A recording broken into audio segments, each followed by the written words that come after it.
नमः हरे हराय नमः।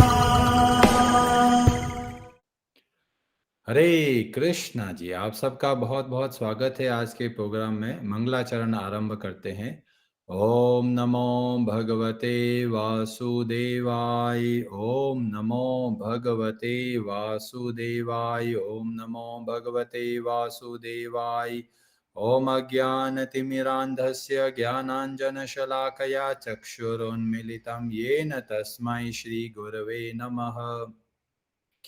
श्रीचैतन्यमनोऽभीष्टं स्थापितं येन भूतले स्वयं रूपः कदा मह्यं ददाति स्वपदान्तिकम्।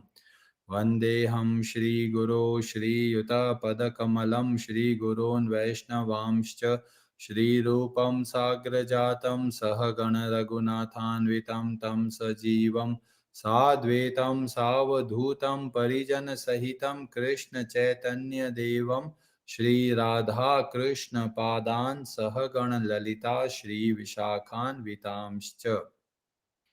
नमः ओम विष्णुपादाय कृष्णप्रेष्ठाय भूतले श्रीमते भक्तिवेदांत स्वामिनिति नामिने। नमस्ते सारस्वते देवे गौरवाणी प्रचारिणे निर्विशेष शून्यवादी पाश्चात्य देश तारिणे।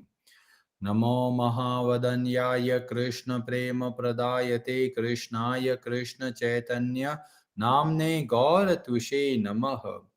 हे कृष्ण करुणा सिंधु दीन बंधो जगतपते गोपेश गोपिका कांत राधा कांत नमोस्तुते।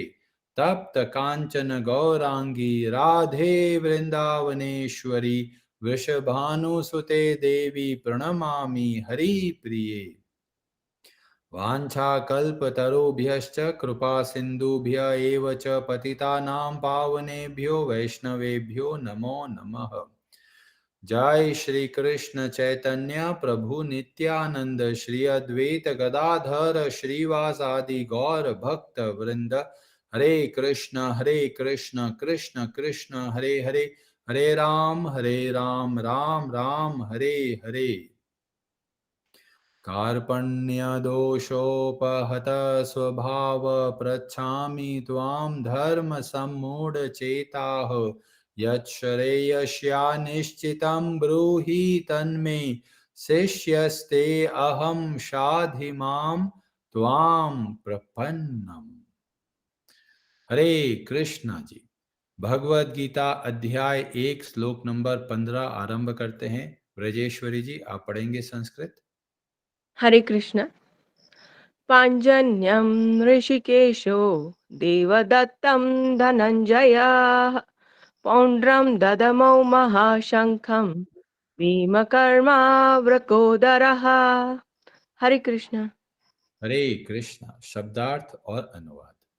पांचजन्यम, पांचजन्य नामक ऋषिक ईशः, ऋषिकेश कृष्ण जो भक्तों की इंद्रियों को निर्देश करते हैं, ने देवदत्तम, देवदत्त नामक शंख, धनम जय, धनंजय अर्जुन धन को जीतने वाला, ने पौड्रम, पौड्र नामक शंख दधमौ बजाया, महाशंखम भीषण शंख, भीम कर्मा अति मानवीय कर्म करने वाले, वृक उदरः अति भोजी भीम ने।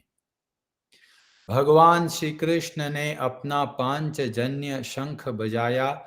अर्जुन ने देवदत्त शंख तथा अति भोजी एवं अति मानवीय कार्य करने वाले भीम ने पौड्र नामक भयंकर शंख बजाया। हरे कृष्णा जी, तो पिछले श्लोक में बताया कि भगवान श्री कृष्ण रथ पर विराजमान है और अर्जुन भी साथ में विराजमान है और दोनों ने शंख बजाया। कौन कौन से शंख बजाए, तो यहाँ पर वर्णन मिलता है। भगवान श्री कृष्ण का जो शंख है जिसका नाम है पांचजन्य, अर्जुन ने देवदत्त नामक शंख, और जो भीमसेन है उन्होंने पौड्र नामक भयंकर महाशंख बजाया। तो यहाँ पर जब हम लोग देखते हैं तो भीम के लिए दो अद्भुत शब्दों का प्रयोग किया गया। पहला बोला वक्रोदरः, वक्र मतलब जो खाना जो पचता है, तो उस तरह को एक अग्नि बोलते हैं जिसको बोलते हैं जठराग्नि। पर जो भीमसेन होते हैं उनके अंदर एक और अग्नि होती है जिसको बोलते हैं व्रक। तो ये अग्नि क्या करती है, बहुत ज्यादा जलती है, और जिसकी वजह से जो भीमसेन है बहुत सारा खाना खाते हैं और बहुत सारा खाने को पचा पाते हैं। तो ये जो अग्नि जो है यह भी भगवान की कृपा से प्राप्त होती है। जब हम लोग आगे पढ़ेंगे 14वें अध्याय में या आगे श्लोकों में, तो वहां हमें देखने को मिलता है ये जठराग्नि जो कार्य करती है भगवान की कृपा से करती है। तो हम लोग जो खाना पचाते हैं वो वास्तव में भगवान की कृपा है। कई लोग सोचते हैं अरे जी मैं मेहनत करता हूँ, पैसा कमाता हूँ, मार्केट से सब्जियां लाता हूँ, खाता हूँ, भगवान का क्या रोल है इसमें? जो खाना डाइजेस्ट होता है वह भी भगवान की कृपा से होता है। तो यहां पर बताया गया भीमसेन बहुत ज्यादा खाना खाते हैं, और साथ में बोला गया भीम कर्मा। भीम कर्मा का मतलब है ऐसे अद्भुत कार्य करते हैं जो सामान्य मनुष्यों के लिए संभव नहीं है। जब हम पूरा चरित्र पढ़ते हैं भीमसेन का तो हमें पता चलता है उन्होंने बहुत बड़े बड़े असुरों को मारा है, जैसे हिडिंबासुर था, बकासुर था, बहुत सारे जो राक्षस थे उनको भीमसेन ने मारा है। और साथ में यह भी पता चला जो मनुष्य के रूप में भी जो राक्षस होते हैं उनको भी भीमसेन ने मारा, जैसे कि जरासंध और कीचक। ये बहुत ही भयंकर प्राणी थे जिनको भीमसेन ने मारा। तो उनका जो कार्य था भीमसेन का वो बहुत ही अद्भुत होने की वजह से यहाँ पर भीम कर्मा शब्द का प्रयोग किया गया। और अर्जुन के लिए प्रयोग किया गया धनंजय। धनंजय का मतलब जो धन को इकट्ठा करे। अभी अर्जुन ने इतने सारे धन का इकट्ठा क्यों किया? क्योंकि युधिष्ठिर महाराज को राजसूय यज्ञ करने के लिए बहुत धन की आवश्यकता थी, और इसीलिए अर्जुन को बोला गया कि आप सब जगह पे जाइए, जितना धन हो सके उतना धन इकट्ठा कीजिए। और अर्जुन बहुत सारा धन लेके आते हैं और इसीलिए इनका नाम पड़ता है धनंजय। देवदत्त जो शंख है अर्जुन का उसका नाम है देवदत्त, और यह मिलता है देवराज इंद्र से। और जब अर्जुन इंद्र के पास जाते हैं स्वर्ग में, और वहां पर देवराज इंद्र प्रसन्न होकर इनको यह शंख देते हैं। और यहाँ पर अब दो अद्भुत श्लोक शब्द है। पहला है पांचजन्यम और दूसरा है ऋषिकेश। ऋषिकेश का मतलब होता है जो इंद्रिया है, जो हमारे 5 ज्ञानेंद्रिया और 5 कर्मेंद्रिया है उनके स्वामी है। और वो कौन है? भगवान श्री कृष्ण। कई लोग समझते हैं अरे भगवान तो निराकार है, पर यहाँ पर हमें देखने को मिलता है ऋषिकेश इंद्रियों के स्वामी। तो क्या भगवान के भी इंद्रिया है? क्या भगवान का भी शरीर है? तो बताया जाता है भगवान का भी शरीर है, और वह शरीर बहुत ही अद्भुत है, सच्चिदानंद है, चिन्मय है। और ये कहां से पता चलता है? यह पता चलता है श्री ब्रह्म संहिता के अध्याय 5 श्लोक नंबर 32 के अंदर वर्णन मिलता है कि भगवान का रूप कैसा है और भगवान की इंद्रियां कैसे कार्य करती है। तो बोला गया अंगानी यस्य सकलेन्द्रिय वृत्ति मनति। भगवान श्री कृष्ण का जो अंग है वो बहुत अद्भुत है। उसका क्या मतलब है? सकल इंद्रिय वृत्ति मनति, मतलब हर एक इंद्रिय से दूसरी इंद्रिय का कार्य कर सकते हैं। जैसे कि आंखों से हम लोग क्या करते हैं? केवल देख सकते हैं, पर भगवान की आंखें कैसी है? भगवान की आंखों से भगवान देखते भी हैं और भगवान खाना भी ग्रहण कर सकते हैं। तो इसीलिए भगवान का जो रूप है वो बहुत अद्भुत है। और उस पूरे अद्भुत रूप से भगवान क्या करते हैं? तो बोला गया पश्यन्ति भांति कलयन्ति चिराम जगान्ति। ये पूरे ब्रह्मांडों को जो पालन करना है वह भगवान करते हैं। और भगवान का रूप कैसा है? तो बोला गया आनंद चिन्मय सद उज्ज्वल विग्रहस्य। भगवान का जो रूप है वो विग्रह कैसा है? सद मतलब सदैव रहने वाला, उज्ज्वल बहुत ही अद्भुत, और आनंद चिन्मय। तो भगवान का एक रूप है। जो लोग बोलते हैं अरे भगवान का तो रूप नहीं है, इसका मतलब वे लोग ऐसे हैं जिन्होंने भगवान के रूप को नहीं समझा है। क्योंकि उपनिषद भी ऐसा बताते हैं। जैसे कि हमारा एक उपनिषद है श्वेताश्वेतर उपनिषद, वहां पर जो अध्याय 3 है श्लोक नंबर 16 के अंदर बताया गया उन भगवान का रूप के बारे में। तो वहां बोला गया सर्वतः पाणि पादम, सब जगह पर उनके हाथ है, सब जगह पर उनके पांव है।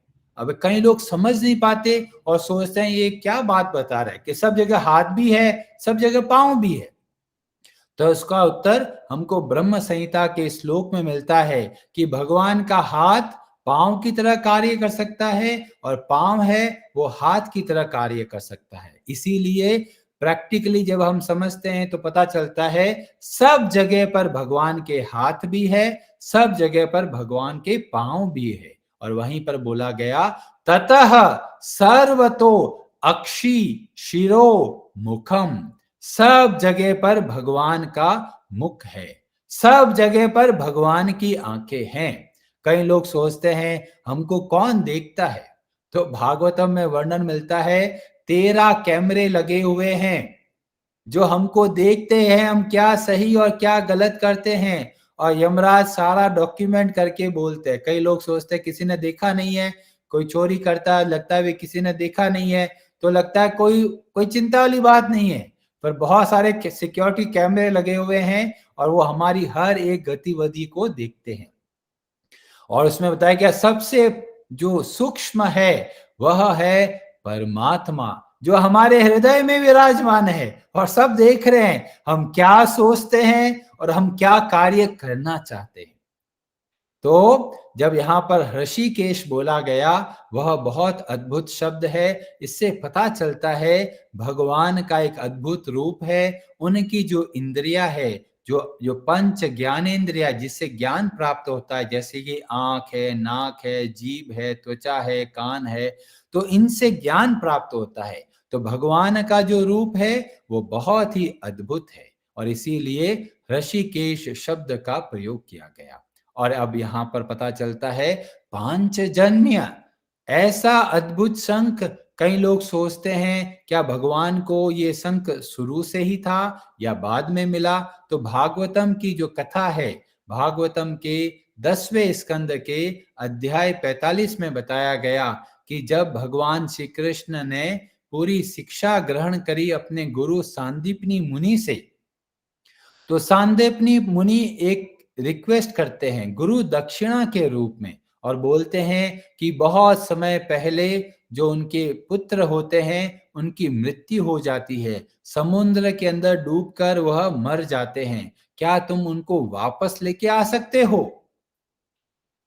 ऐसी अद्भुत बात, बहुत समय पहले किनकी मृत्यु हो गई है उनको वापस लाने का कार्य के लिए प्रार्थना करते हैं सांदीपनी मुनि।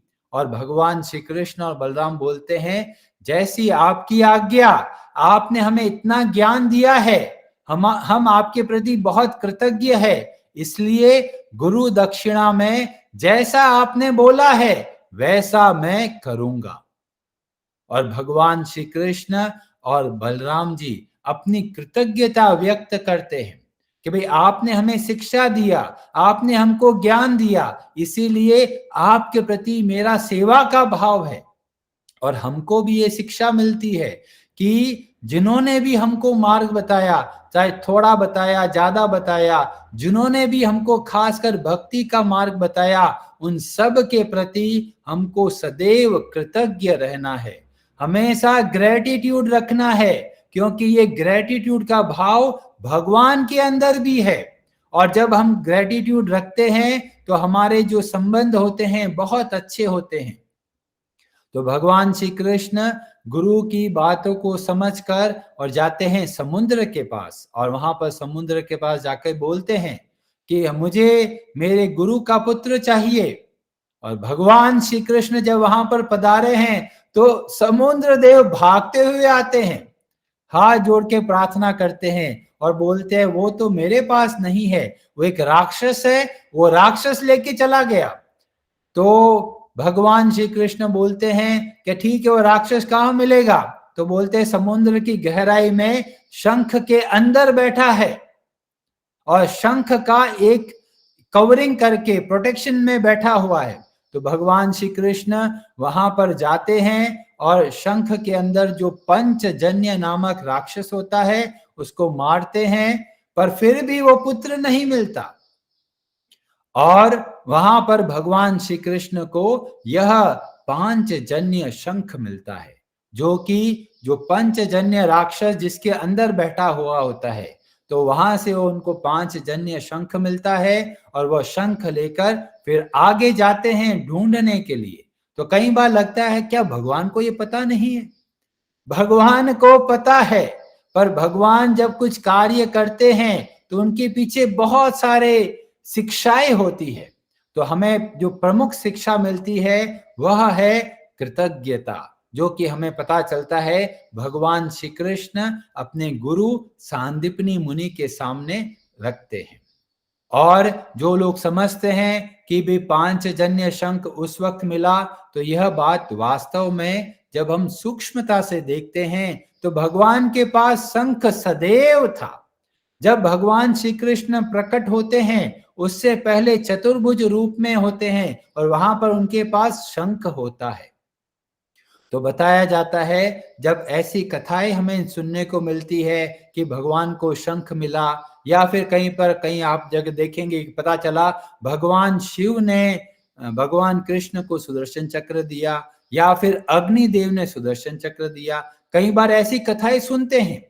तो इसका मतलब ये नहीं है कि उनके पास सुदर्शन चक्र नहीं था। सुदर्शन चक्र सदैव भगवान के पास होता है, पर जब लीला से जब भगवान श्री कृष्ण जब प्रकट होते हैं तो उस समय सुदर्शन चक्र जो मिलता है वो इनकी कृपा से मिलता है, पर वास्तव में सुदर्शन चक्र और ये शंख सदैव भगवान श्री कृष्ण के पास रहते हैं। हरे कृष्णा जी, आप सबका बहुत बहुत धन्यवाद, और इस कार्यक्रम को यहाँ विराम देते हैं।